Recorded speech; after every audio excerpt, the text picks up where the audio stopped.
Почитувани, добро дојдовте на еден од последните панели на Националниот форум на Цивика Мобилитас. За оние кои што не ме знаат, моето име е Мила Јосифовска-Даниловска, програмска менаџерка за општествена одговорност и одговорна дигитална трансформација во Фондација Метаморфозис, и во наредниот час ќе бидам ваш модератор на сесијата. За оние што не слушна на почетокот, Цивика Мобилитас е програма на владата на Швајцарија, која што ја спроведуваат МЦМС, НИРАС од Данска и ФЦГ од Шведска, со главна цел социјални промени во Македонија, кои што се водени од силен граѓански сектор, активни граѓани и секако добра соработка со властите, што понатаму ќе резултира со проширен граѓански простор, поодржливи граѓански организации и потранспарентно, отчетно, општествено, поинклузивно владење и на централно и на локално ниво. До сега преку Цивика Мобилитас се доделени 481 град за 469 организации, со вкупен износ од над 930 милиони денари, а меѓу другото самата програма инвестираше и во граѓанските организации преку организирање на бројни форуми, фестивали, обуки, менторирања, за да го зголемат капацитетот и влијанието како на граѓанските организации, така и на мрежите и на коалициите.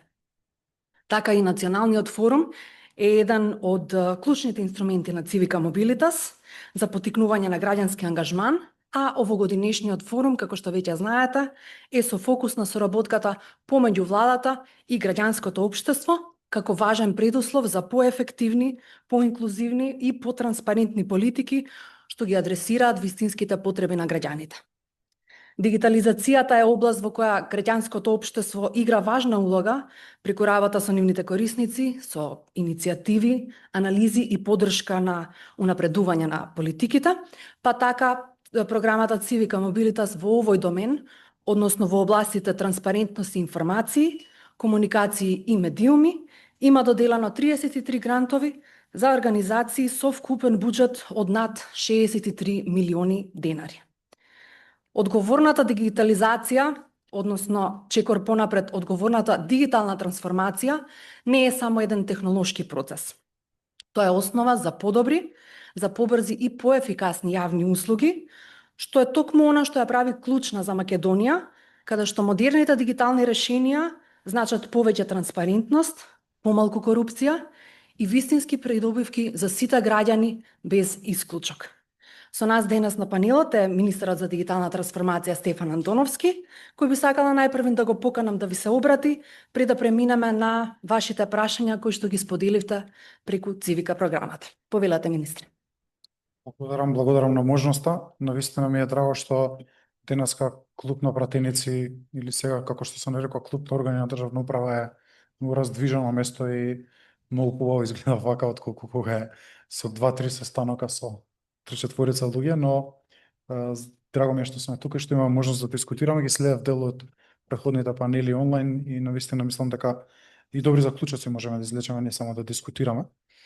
Дигитализацијата, убаво рековте, е процес кој што ние го нарековме и стратешка трансформација, затоа што ја надминува технолошката димензија и директно го опфаќа функционирањето на државата во целина, но и квалитетот на јавните услуги и секојдневието на секој од нас, на сите граѓани и на компаниите.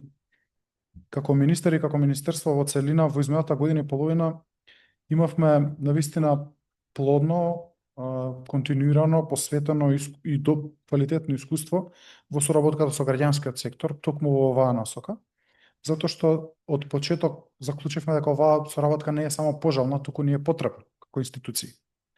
И во овој период граѓанските организации кај нас во Министерството се покажа како исклучително важни партнери, не само во консултативните процеси од кога веќе ќе имате некоја политика или некој документ, туку во самото креирање на документите и самото креирање на законите. Вие сте свесни, ние донесовме 2 стратегии, порано се вика национални стратегии, сега се нарекуваат само стратегии, едната е за сајбер безбедност, другата за ИКТ развој или националната ИКТ стратегија. И двете беа подготвувани со максимално учество на невладините организации уште во почетокот на планирањето, а не во кога текстот беше готов од некоја канцеларија, па тој беше презентиран пред граѓанскиот сектор, туку тоа го имавме како инпут уште во почетокот и тука се и 5 закони од реформската агенда и можам да заклучам дека без поддршка и помош од невладиниот сектор немаше да можеме да ги реализираме. Од тука мислам дека е значено да се напомене дека тоа е партнерство кое што се гради. Од втора страна, пристапот до информации за нас исто така важен, како организација, како институција која што беше индексирана, би рекол најдобро во државата заедно со Министерството за одбрана. Секогаш кога граѓанските организации имале потреба од било каква информација, податок, насока, состанок, работна средба или поддршка за некаков настан или за некаква организација, ние како министерство сме излегле во пресред и тоа можам со сигурност да го тврдам. Точно некогаш може да одложиме некој состанок за недела или две, за месец или два, ама секогаш се реализира.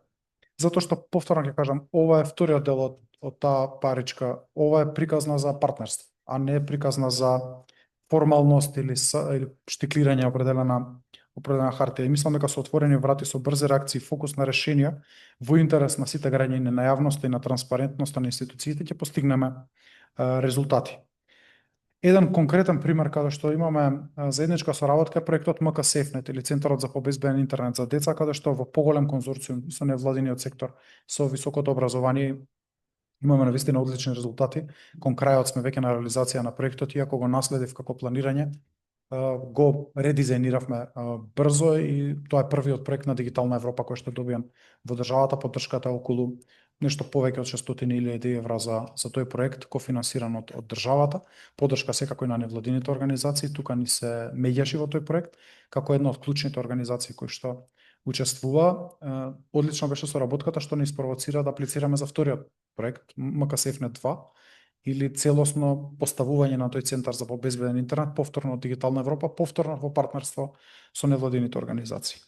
На тој начин градиме дигитални капацитети кај младите, кај децата, но ги учиме како или презентираме што се недостатоците на интернетот или опасностите и во исто време создаваме капацитети во невладиниот сектор да продолжи да функционира. И ова ми покажува, и сите овие примери покажуваат дека кога институциите, експертите и граѓанскиот сектор работат заедно, резултатите се и побрзи, се поквалитетни, но и се одржливи, затоа што секој чувствува дека дал нешто во тој процес и се чувствува одговорност утре и да го спроведе. И нема да запреме тука, ќе продолжиме понатаму со вакво темпо, а некогаш се надевам и со позасилено темпо, затоа што позитивните искуства кои што ги имаме стекната во оваа измината година, градењето доверба помеѓу институциите на државата и невладиниот сектор, мислам дека сега дополнително ќе носи резултати. Можеби последна моја забелешка во овој дел е, затоа што панелот го гледам како можност да отвараме и нови теми, е да размислуваме и за лобирање. Не само лобирање од невладиниот сектор во институциите, туку и заедничко лобирање во странство. За добро на оваа држава, не на владата, не на мнозинството, не на институциите, туку за добро на граѓаните. Често ми се случува да присуствувам во странство и да видам како, например, повеќе невладини организации заминале од Црна Гора, да речеме, во Брисел и лобираат како Црна Гора да добие отварање на уште еден кластер, како да добие затварање на некој поглавје, како да добие уште некаква помош за нешто ново што владата не го смислила. Да си помогнеме за да успееме во вакви прашања. Например, многу искрено ме изреволтира изјавата на одреден медиуми, тие не беа ни официјални лица од Европа, на некој портал објавуваат Албанија и Црна Гора ќе добијат роаминг како дома. И првото прашање што го добив во Скопје, јас не ни бев тука, беше зошто Македонија не е дел од листата. И дека се објаснам јас дека тоа е лажна вест, дека не потекнува од официјален извор на Европската унија, многу подобро ќе биде да имам партнери и во невладиниот сектор и во медиумите кои што ќе отидат во ЕУ и ќе ги прашаат истото прашање, што тие ветува роаминг како дома за сите. И на тој начин, ова е мал пример, ама фрустрира кога правите се, а некој не го валидира тоа што го правите. Мислам дека е дојдено време сите заедно да се избориме оваа борба, да се критикуваме дома по секоја цена, за секоја работа која што сметате дека треба да биде критика, но во исто време да лобираме надвор да добиеме поддршка за граѓаните, за државата и за компаниите. Тоа партнерство мислам дека ќе носи резултати. Толку за почеток, ви благодарам. Така, ви благодарам министре, ова последното што го кажавте всушност отвара простори за соработка со граѓанскиот сектор кога се работи и за борбата против лажните вести и против дезинформациите, бидејќи и тие ја нарушуваат довербата и во владата и во институциите, меѓутоа и во разни други чинители. Така што првото прашање што го има имаат споделено колегите од граѓанскиот сектор е дали и како се планира регулирањето на креирање и употреба на вештачка интелигенција во Македонија? Да, интересно прашање. Јас малку се подготвував. Неколку начини. Прво би сакал да ја кажам дека мојата амбиција не е да пререгулираме вештачката интелигенција и нејзината употреба. Може би ќе бидам сватен погрешно, во извештајот на Европската унија за оваа година првпат се спомнува AI Act и дека ние треба да пристапиме кон тој акт, но искрен да бидам, ако форсирањето да се донесе закон ќе ги подобри состојбите на иновација во светот на вештачката интелигенција, веднаш ќе го донесеме. Ќе го преведеме како што е напишан и ќе го пуштиме во собрание. Мнозинството е тука, ќе го изгласа. Ова поле дури не треба ни премногу прилагодување, пошто толку е страно за сите нас, како општество зборувам, што многу лесно тој закон ќе се донесе. Но што правиме потоа? Ќе забрануваме странски големи јазични модели кои што не потпаѓаат под законот? Ќе казнуваме луѓе за неправилно користење на вештачка интелигенција, кога ние се уште ја немаме во користење, зборувам во формален аспект, во организиран системски облик. И затоа, прво нешто што направивме е во Националната ИКТ стратегија, 4-тиот столб, го додадовме концептот на вештачка интелигенција. Тој по правилата на дигитална декада на ЕУ требаше да содржи бизнис и иновации и Internet of Things. Ама рековме сега е време за да разборуваме за вештачка интелигенција. И таму прво видиме да го зголемиме свесноста и значењето на разбирањето на можностите кои што ги нуди вештачката интелигенција, а потоа мерки за ефективна транзиција на општеството кон нов помодерен современ свет. И јас мислам дека ова се случува и природно, без владата нешто посебно да прави во овој домен. И тука втората реченица вели флексибилна рамка која нема да го ограничи напредокот и истражувањето, но која ќе го штити јавниот интерес и ќе нуди околина за безбедно и етичко развивање и употреба на вештачката интелигенција. Ова е затоа што ние мора да изградиме механизми на кои што ќе ја применуваме вештачката интелигенција, секогаш ќе декларираме дека сме ја употребувале и трето, ќе бидеме сигурни дека користиме на безбеден начин. И тука и благодарам на вас како организација што исто така поттикнавте таа дискусија и сме подготвени да зборуваме и за стратешка рамка и за ако треба помала наменска стратегија за примена на вештачката интелигенција во јавниот сектор, во приватниот сектор или генерално во општеството. Не сум против таков документ и можеби треба да размислуваме за таков документ, да ги ставиме сите наши размислувања на хартија. Но многу поважно според мене е да почнеме да применуваме амбициозно и да правиме и грешки. Со сето тоа ќе постигнеме резултати. Во таа насока е Националниот центар за вештачка интелигенција Везилка, проект на Финки кој што го поддржавме со повеќе од 90 милиони денари, кој што Европската унија го поддржува со дополнителни 2,5 милиони евра, а и Финки од својот буџет, така што една голема сума од околу 5 милиони евра и еден иновативен проект кој што е забележан од Европската комисија, затоа што сме единствени со Србија во регионот кој што ќе изградат ваква помошна антена на фабриката Фарос за вештачка интелигенција во Грција, ќе се поврземе со истата, но многу поважен елемент за кој што почнав да зборувам во јавност е градењето на македонски јазичен модел. Кога тоа ќе го имаме, а очекувам да го имаме веќе втората половина на 26-та година, тука веќе може да зборуваме за регулирање, правилна употреба, етичка употреба на вештачката интелигенција и како тој модел ќе одговара на промптовите или прашањата на луѓето. Така што ќе почне Финки кампања за градење на тој јазичен модел за помош од литература македонска на македонски стандарден литературен јазик. Ние ќе соработуваме со институтите и со МАНУ и така натаму, но и сите граѓани, особено научници и невладиниот сектор, ќе бидете поканети да учествувате во таа кампања и да закачаме што е можно повеќе литература на македонски јазик на таа платформа, од која што потоа ќе се црпи овој отворен јазичен модел, ќе црпи податоци. Базата е навистина квалитетна, методологијата е одлична на Финки, мислам дека ќе има одличен резултат. Благодарам, министра. Она што е неминовно е да се признае величината на вештачката интелигенција и колку таа ги поедноставува работите, ги забрзува. Меѓутоа, како што напоменавте, многу е важно етички да се креира и да се употребува за да се заштитиме сите ние од кршење на човековите права.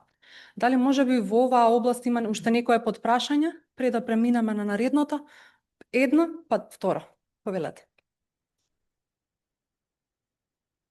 Јас сум Савка Тодоровска, сум од националната СОС линија за жртви жени и родово базирано насилство и при Националниот совет за родова рамноправност. Споменавте што е за пофалба за децата, насилството и соработката, па во тој контекст сакам да ве прашам, 51% се жени, се повеќе имаме јавувања за насилство, особено и сајбер насилството. Дали сметате дека може на тој план да соработуваме ние со вашето министерство, како би изнашле подобар излез, односно да дадеме услуга повеќе на овие жени од сите структури? Не можам да склопам зборови колку е важно.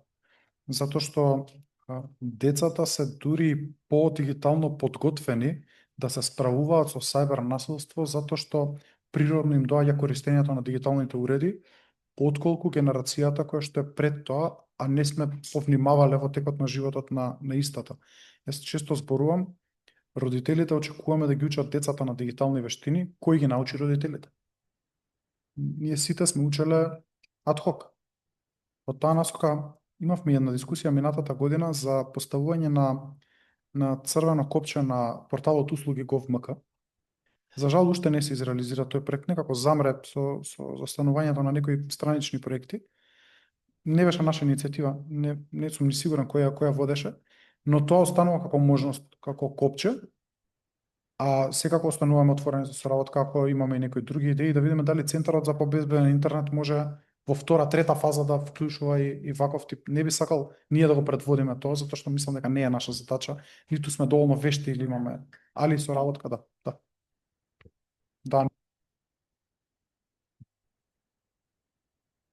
Вклучере? Здраво, Александар од Блинк.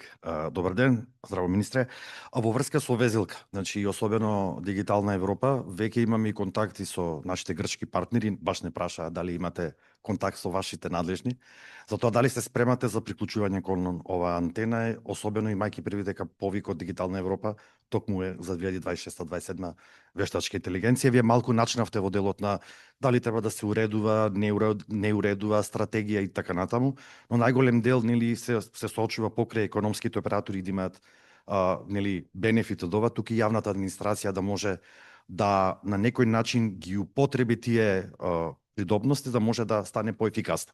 Дали сте имали иницијален контакт со министерот за администрација, бидејќи нели ми оваа стана дигитализација администрација, дали гледате негде тука интерсекција каде можете и можеби ние како граѓански сектор можеби да се вклучиме во нареден период, имајќи предвид да можеме да ги застапуваме македонските интереси кога аплицираме за овие повици наредна година, 2027, и под прашање во врска со реформската агенда. Во понеделникот имав можност да се сретнам и со ваш соработник, каде што ви сте како министерство најдобри во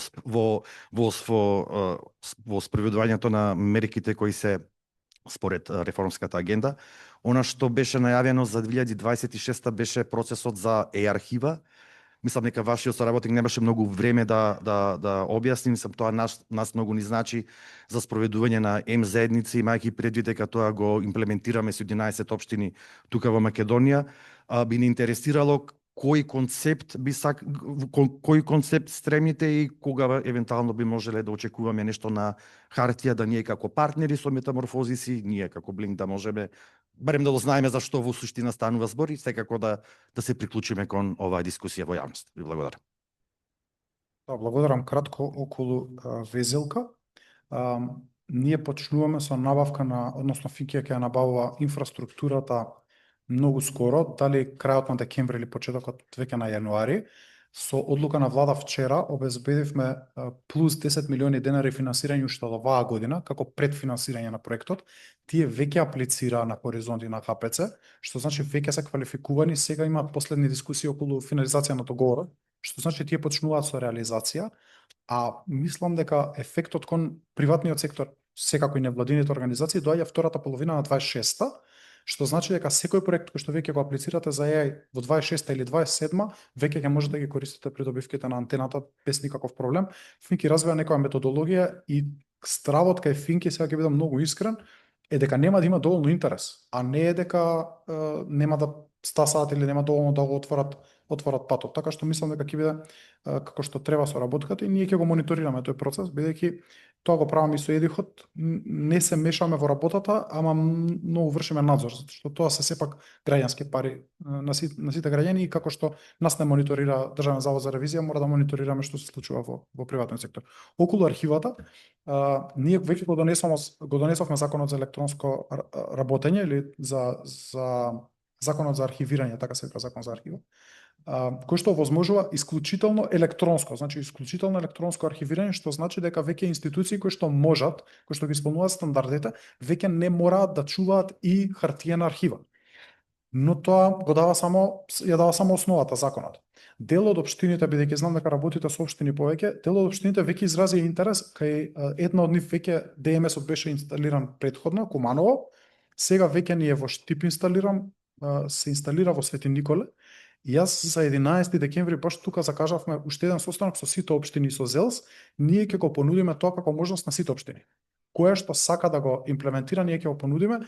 Првиот сегмент е електронска архива, која што системот веќе ја има, ја поседува, веќе тестирам кај мене и продукција, процеси на продукција на документи. Штом ги завршам тие, и за истите ќе ги работиме со секоја општина поединечно, односно ќе ги понудиме тие 3-4 генерички процеси. Не знам, тука се јавни набавки, одобрување на одмори, патувања, давање мислења, но се генерички прилично за сите што може да ги користат, ќе ги модификуваме за секоја општина која што ќе изрази желба. Така што тоа веќе ќе лесно ќе биде потоа да се вклучи било која апликација која што ќе даде поплака од граѓанин, да тој автоматски се архивира и влезе, се распредели во системот. Прво нешто што тестираме сега е влезна пошта, значи како кога ќе влезе поштата, по автоматизам да се распределува на соодветното лице. Така што не знам дали ќе стасаме со реформскиот чекор, извинете, последен коментар, заради тоа што опфаќа инфраструктура во државен архив. Набавката на таа инфраструктура е многу сериозна. Ние ќе се поврзаме со модул со државен архив, тоа секако. Ама набавката на инфраструктура во архив, не знам дали ќе стасаме, а чекорот не носи толку до придобивка колку што чини инвестицијата. Така што ќе испланираме приоритетно како е дали 26 или па 27 ќе го оставиме да го одложиме. Да, за да се задржиме на темата вештачка интелигенција првин, имаме уште едно прашање. Исто од надвор од вештачка? Допира на вештачка. Повелете, за да преминеме на другите две прашања што ги има веќе поставено. Или да, што зборувам за ризиците преку интернет. Веќе подолго време само неколку невладени организации се штитот против дезинформации, манипулации, пропаганда, странско мешање и многу пати сме се нашле на маса во Европската унија во Брисел, каде што нам ни се обраќаат како најодговорните да се справиме со овој огромен проблем. Зборуваме за организации кои имаат од 2, 3, 5 вработени и тоа навистина тој товар не може никако да биде оставен само на невладениот сектор. Слушнав дека веќе е готова стратегија кај вас во вашето министерство за сајбер безбедност. Во владата има владина стратегија за безбедност воопшто, кои некаде и се допираат, не знам зашто толку многу документи. Во документите се содржи соработка со невладините организации, но ние воопшто не сме информирани. Од никого не сме контактирани, појма немаме дека нашите имиња таму на организациите се вметнати. Како овој партнерски однос да заживее? Да, благодарам. Мислам дека национална стратегија за безбедност постои со години. Оваа национална стратегија за сајбер безбедност од 20-кратно 24-та заедно со стратегијата се носат тековно. Оваа национална стратегија за сајбер безбедност го допира тангенцијално прашањето на хибридните закани и лажните вести, мисинформациите или како веќе стручно се нарекуваат. И јас не можам да се сложам дека некој не бил поканет на средба или не бил вклучен. Мислам дека само за таа стратегија ние организиравме 5 јавни расправи, 4 или 5 јавни расправи. Сега не сум сигурен кој бил начинот на канење, ама од кој што една беше мислам дека и во собрание. Поголемиот проблем што јас го гледам е што ние немаме институција со надлежност да се справува со прашањето на дезинформација, хибридни закани, од аспект поширок од колку што сајбер просторот го зафаќа. нема стручност Министерството за дигитална трансформација, ниту па законска надлежност да развива капацитети за овој аспект. А не сретнав до сега, го анализирав ова прашање, не сретнав која институција е надлежна да се справува со овие прашања. Затоа што често тоа не се кривични дела во основна смисла, па тоа да биде МВР. Ама немаме носител. Нема некој кој што ќе отвори темата и ќе ја води, а другите да му помагаат. Ние тоа треба да се размислува која е таа институција, на кој начин таа да ја креираме, јас не велам нова институција да формираме, туку која е таа надлежност која што треба да ја стегнеме во некоја институција и како да ја стегнеме работната група за да реагира. Затоа што се согласувам со вас, не е исклучителна задача на невладиниот сектор, туку тоа е општествена задача која што сите имаме. Ние имаме определени надлежности заради надлежноста во медиумите, да речеме радиодифузерите и така натаму, онлайн медиумите, таа некоја регулација која што ја направивме. Ама во ниеден момент таа регулација не беше и не ни даде нас за мандат да ние мониторираме што се случува како содржина во медиумите. Таа задача прво ја дадовме од објективни критериуми кај АВМУ и ја оставивме таму. Воопшто не се помешавме во тоа, така што треба да се размислува дали е тоа можеби АВМУ како институција која што би требало да го води овој процес. Да.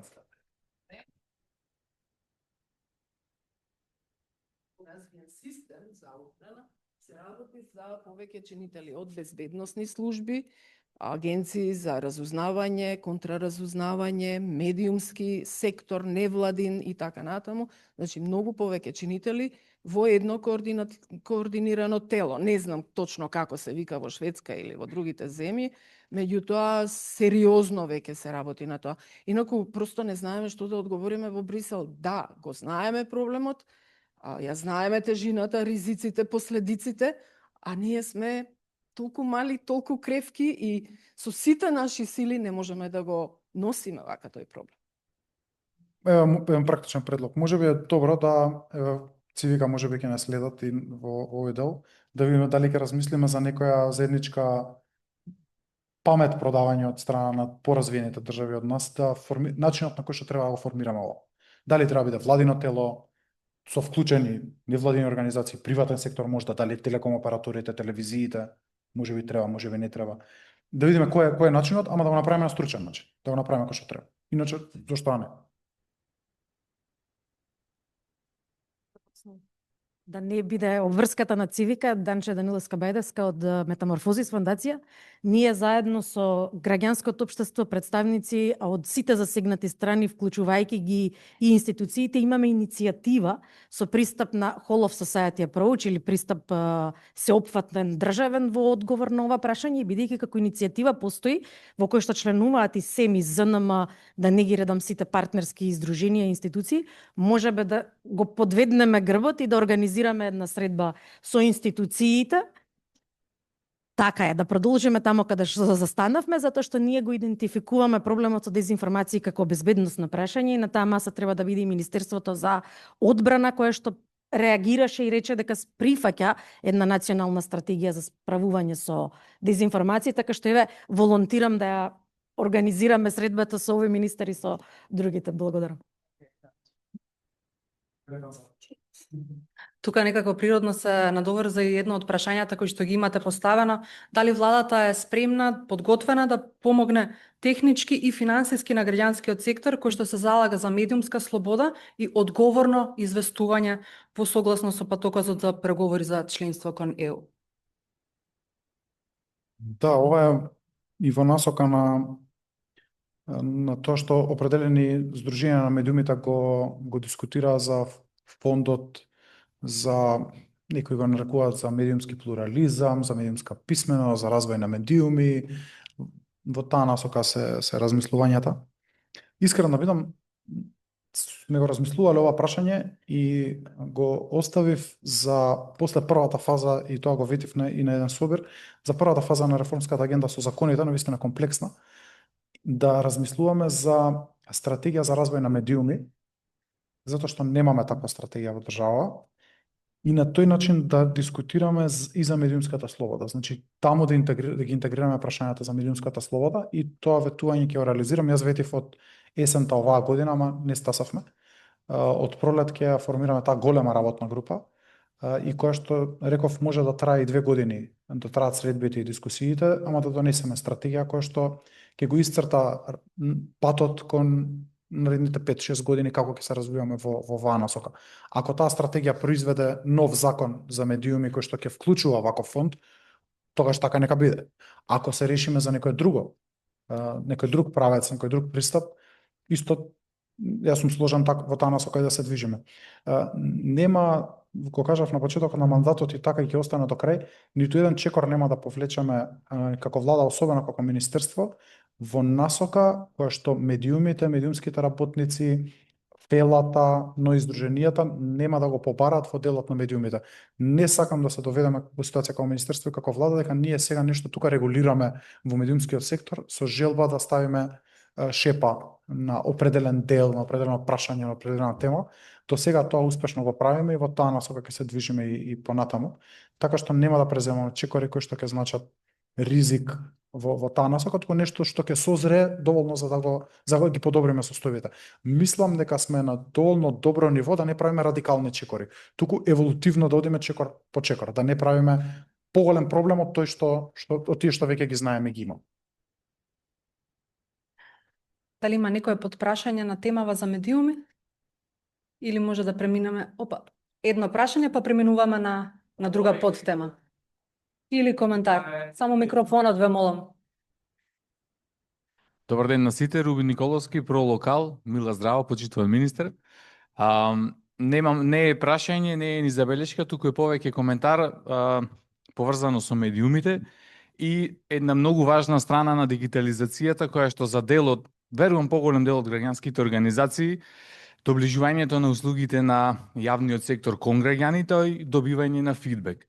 Значи, освен оној техничкиот типичен IT или дигитален момент, овој дел со транспарентноста и со комуникацијата помеѓу конкретно општините и јавниот сектор на локално ниво е исто така исклучително важен и во правилен момент и во правилен формат искористен и аплициран со дигитализацијата може да даде конкретни резултати. Во општина Битола, во рамките на еден проект во рамките на Weber 3.0, ние исто како и Александар, претходниот соговорник, имплементиравме проект кој што ги доближи услугите на општина Битола директно кон граѓаните. Изработивме календар на настани на општината и ги интегриравме сите јавни институции кои што продуцираат официјална културна програма, ги обединивме на едно место во една така наречена IT алатка која што е дел од целиот IT систем на општината. Значи, прво е официјален, кредибилен извор и не секој може да генерира содржина, односно да постави информација на истиот. Она што е многу важно, а е на некој начин крос-катинг на целата приказна, е дека начинот на кој што алатката беше изработена и незината приоритизација беше воспоставен преку директна и активна консултација на граѓаните. Значи, во широк формат, преку швајцарскиот модел на форуми во заедницата, беше стигнато од мала милиарда приоритети и проблеми кои што општина Битола ги има, ова да биде врвен приоритет и истиот да се имплементира во рамките на лимитираните технички и финансиски средства кои што и општината, и проектот, и министерството, па и сите институции ги имаат. Така да, ако приказната со дигитализацијата ја фатите од еден поширок контекст, не само во рамките на ефикасноста и на безбедноста, може да даде резултати и кај транспарентноста, и кај инклузијата на граѓаните, и доближувањето на услугите на јавните институции, што верувам дека сите колеги од граѓанскиот сектор ќе се сложат дека за нас е исклучително важно како една генерална определба и мисија на нашето постоење. Благодарам. Некако природно се надоврзува и прашања во од првиот ред за јавни услуги. Ако може микрофон тука. Добар ден. Лазар Недановски, Македонска развојна фондација за предпријатија, или скратено МРФП. За јавни услуги и за приватен сектор, бидејќи сме за микро и мали и средни предпријатија и така натаму. Јас често знам колоквијално да кажам дека 2 милиони народ сме и ќе не собере во еден Excel файл, ако не во еден, во два ќе не собере. И пристапот за јавни услуги некогаш многу револт создава кај мене лично, зборувам и од институционален аспект некогаш. Имено, имаме одлични пракси со дигитализација која денес воопшто не ја користиме како научна лекција. Значи, една работа е Централен регистар на Македонија кој ја отвора, достапни се податоците прилично за пристојни износи, меѓутоа има и сервиси од приватен сектор како бизнис мрежа, компании и така натаму, кои веќе нудат и малку поинакви услуги или даваат и други бази на податоци и слично. Тоа е едната работа. Другата работа е со не ми текнува, не е битно. Прашањето ми е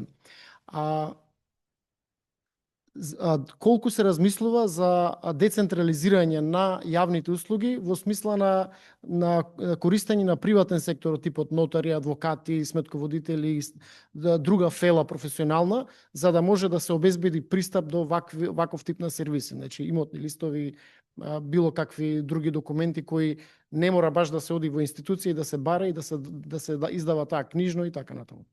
Тоа е едната работа. И уште една работа, бидејќи работиме доста проекти на Европска Унија, ви стоиме на располагање секогаш кога сметате дека ви треба помош, поготово во контекст на ово што го зборувате за Брисел, за Европа и така натаму.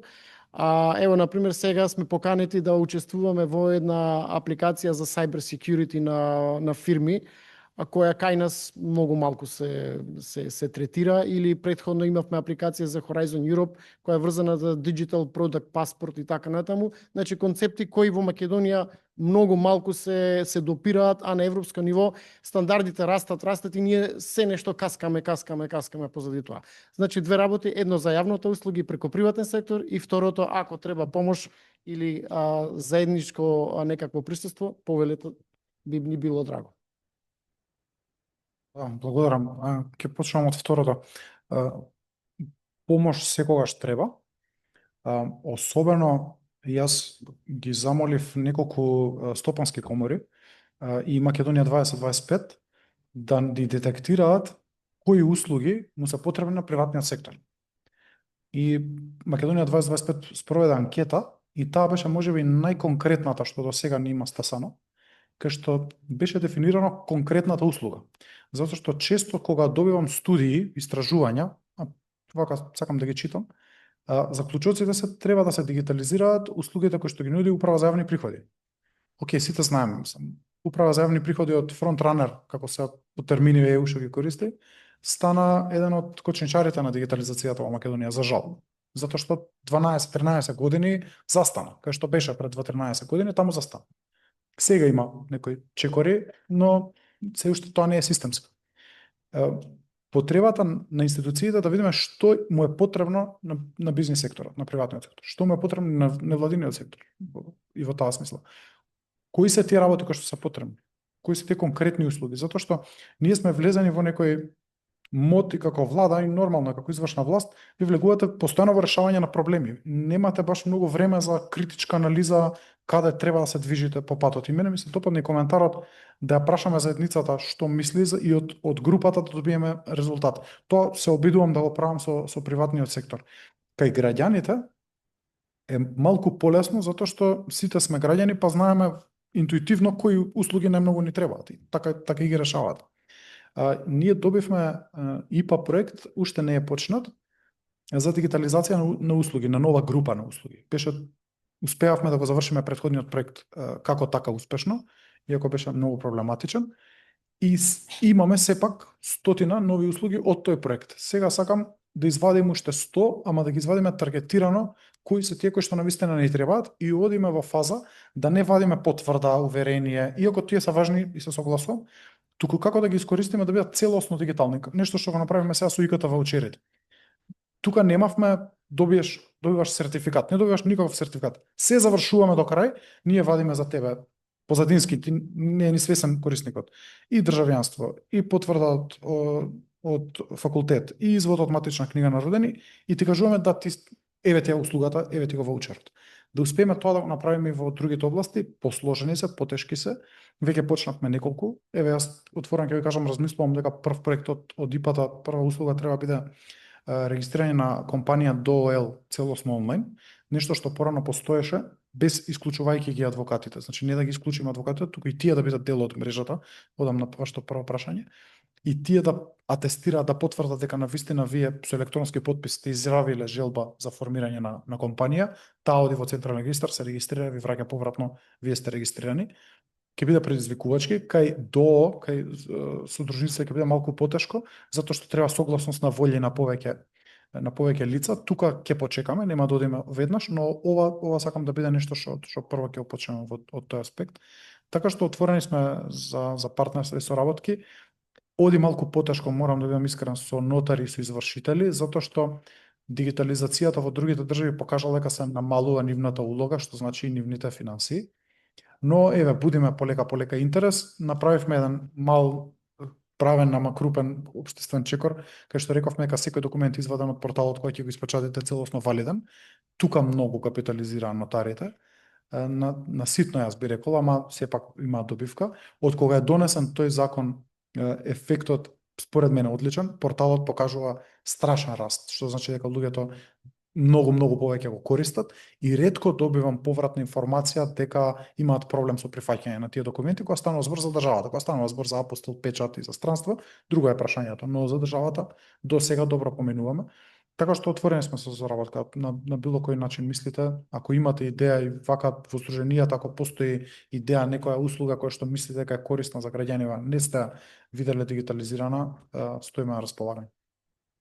Она што е многу важно во овој домен е, бидејќи се воведуваат многу услуги, мора да бидат информирани граѓаните на сите можни начини, затоа што еве тука може да се јави и злоупотреба, дека мора електронски документ да оди на нотар и да поминува пак низ сите тие процеси, така што по освестени граѓани и дигитално писмени граѓани, тоа подобро ќе се изведе цела ова дигитална трансформација, што не води пак до последното прашање, главно прашање што вие го имате поставено, дали и како се планира дигиталното описменување на целото население. Значи тука не говориме само за млади лица, само за лица кои што се дел од формално образовниот процес, за наставници или јавна администрација кои што веќе се протегаат низ неколку стратегии, дали за сајбер безбедност, дали ИКТ стратегијата, во образование исто така има стратегија за дигитално описменување, имаат и брейнстер соработка со МОН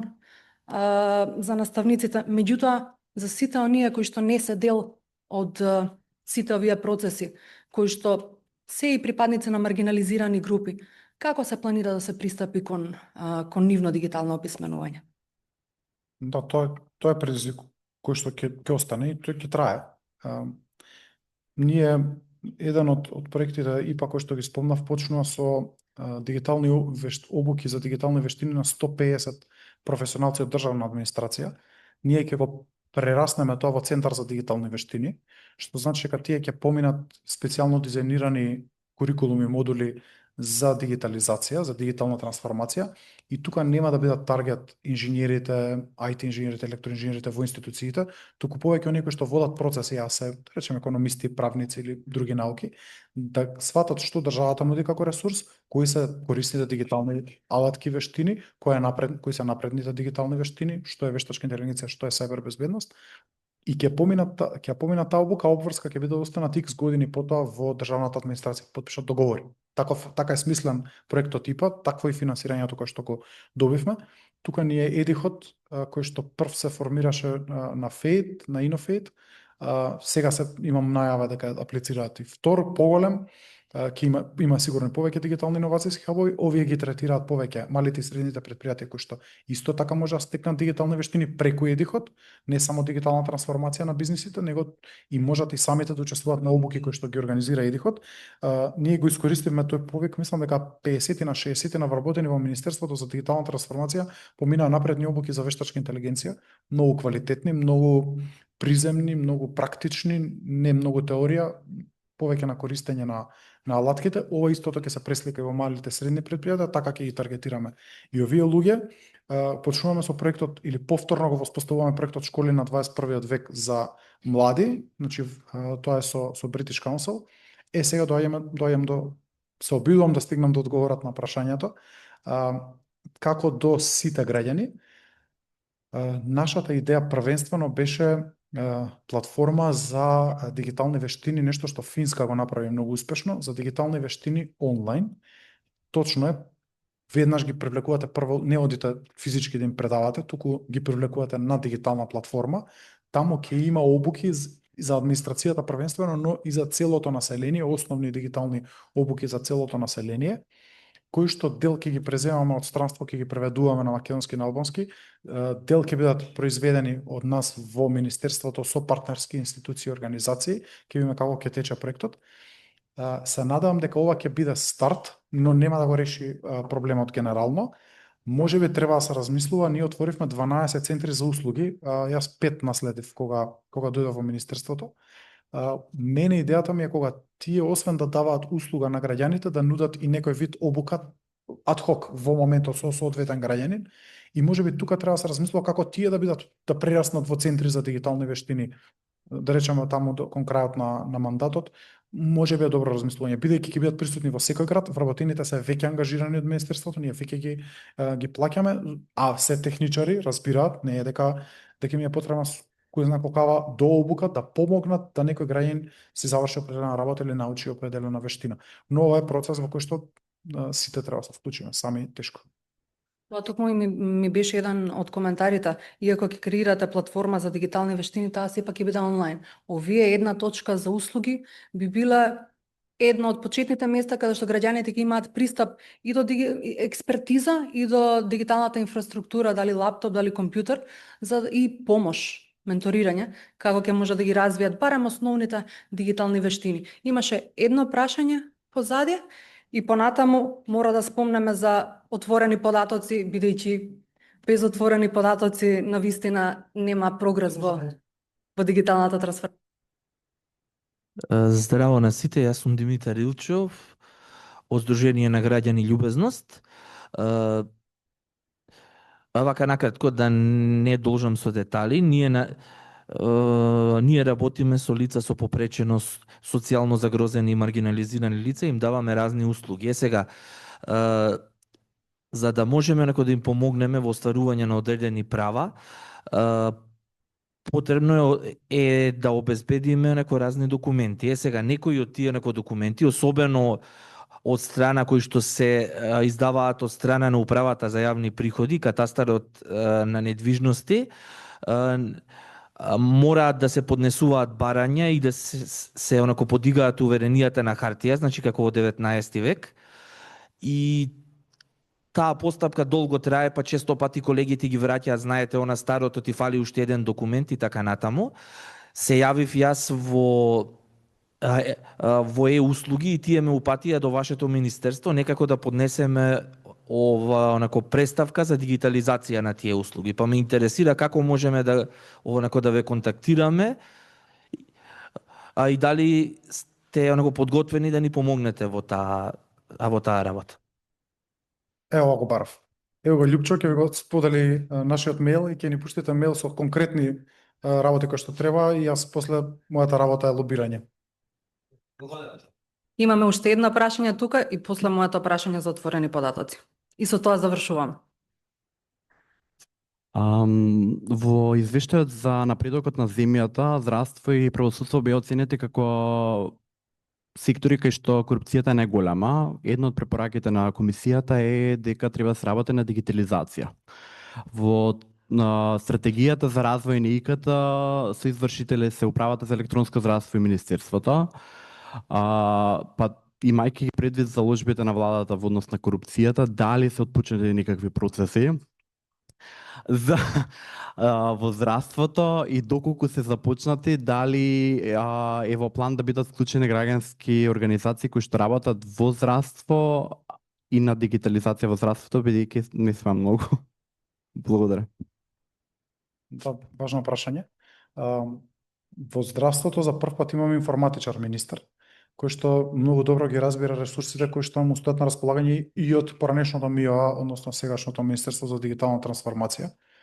И она што успеавме да го направиме во изминатата година, за прв пат мој термин системот е закачен на платформа за интероперабилност. Тоа не ми беше нејасно зашто не е направено и сега прв пат податоците од таму можат да се влечат кон сите други системи, а и тој систем може да влече податоци од останатите. Мој термин во принцип беше тогаш револуција за подобро или за полошо. Некои работи му беа навистина сериозни недостатоци кои што ги имаше од почетокот, ама беше револуција во начинот на кој што требаше да се движи здравството. Со сите мани, неточни термини, презакажување, се се согласувам, со се се согласувам. Несоодветно поставена инфраструктура, несоодветно лоцирана инфраструктура, и сите недостатоци, но беше револуција како здравството требаше да се трансформира во тој момент. За жал остана тогаш таму. Никогаш повеќе не се размислуваше за надградба. Сега веќе мора да се размислува и за хардверско надградување на системот и веќе и за нови различни модули, подобрување на секашните, операционализација и така натаму. Се надевам дека Министерството кое што си е носител на проектот здравство ќе ангажира и невладин сектор во таа насока. Исклучително е важно и според мене. Ние стоиме на располагање и на Министерството, неколку пати сме разговарали со министерот, тој ги познава ресурсите кои што ги имаме, да помогнеме во тој процес. Треба да се верификуваат податоци, треба да се поврзат нови институции кои што нив им се потребни. Еве, например, од правосудство, барањето тргна од управа за извршување санкции, велат имаме мака документи, податоци од МВР не ни стигнуваат на време. Ние не можеме да ги пратиме на време. Нас ни требаше помалку од 1 месец да испланираме кои институции ги врзуваме, што ни треба во тие институции и кои податоци ги бараме. Сега сме стасани, сите скоро затворени се закачени на ДМС, управата за извршување санкции е закачена на интероперабилност и податоците кои што треба да ги разменуваат се дефинирани кои се и во веб сервис. И ние сега го пласираме веб сервисот во судовите, во МВР и тргнуваме со работа. Што значи дека само е потребна желба, техниката, оперативата е тука поставена и подготвена. Прашање е на секоја институција поединечно колку таа ќе искористи. Управа за електронско здравство прави добри чекори изминатиот период. Се надам дека само ќе се засеват сега со 20 информатичари, таму има простор. И последно прашање, како се планира унапредувањето на квалитетот и одржливоста на политиката за отворени податоци? Прво должам одговор за законот кој што го видовте на ЕНЕР. Тоа е прилагодување со Европска директива за отворени податоци, наша обврска. Има една несреќна таму дефиниција која што остана на ЕНЕР и добро што предизвика дебата, дискусија, позитивно е тоа. Ми е жал што не предизвика другиот дел од текстот на законот, немаше идеи за подобрување. Ќе ја менуваме и ќе ги донесеме измените на законот за отворени податоци во согласно со ЕУ регулативите и ништо поограничувачко ниту за невладините организации, ниту за медиумите, од тоа што е сега, напротив, гледаме како да го олесниме процесот, ама да биде регулиран, да има патека. Во таа насока, следната недела ќе го видите редизајнот, јас веќе го видов на тест околина, на целосен редизајн на порталот Data.gov.mk, кој што ќе нуди полесен пристап до информациите и полесно вмрежување. И во исто време работевме со Македонски Телеком, ќе има и чатбот, базиран на, мислам дека на ChatGPT, кој што ќе ги агрегира податоците и ќе биде многу поинтересен, полесен за презентирање. Во таа насока ние и надградбата на порталот, но тука ќе ни треба помош во смисла што се оние податочни сетови кои што се потребни, кои недостасуваат, кои институции недостасуваат. И мојот план е да има влезно-излезни, тој има апиња, но влезно-излезни параметри по интероперабилност да по автоматизам влече определени податоци, пред тие да бидат било каде пласирани на друго место. Значи, еднаш генерирани податоци, да речеме во управа за јавни приходи, кои што по дефиниција треба да се јавни, тој по автоматизам да ги повлекува по интероп, бидејќи е наш систем, тој е веќе поврзан на интероп, така што мислам дека ќе успееме во наредниот период тој дел од надградбата да завршиме, но поголема експертизата во невладиниот сектор во поглед на отворените податоци, така што мислам дека од вас може да дојдат соодветни предлози за подобрување на порталот, така што се надам дека ќе се движиме во добра насока. Ви благодарам многу, министре, на одговорите. Чисто ако сакате да ја продолжиме оваа дискусија, би сакала да ве поканам на 10 декември во Holiday Inn, на 21-то издание на Е-општество конференцијата, која што Метаморфозис ја организира. Овој пат на тема интегритетот во сршта на дигитална трансформација, каде што повторно го имаме министерот како еден од главните говорници, меѓутоа имаме и презентација на Националниот центар за вештачка интелигенција Везилка, па топло ве поканувам сите. Ви благодарам.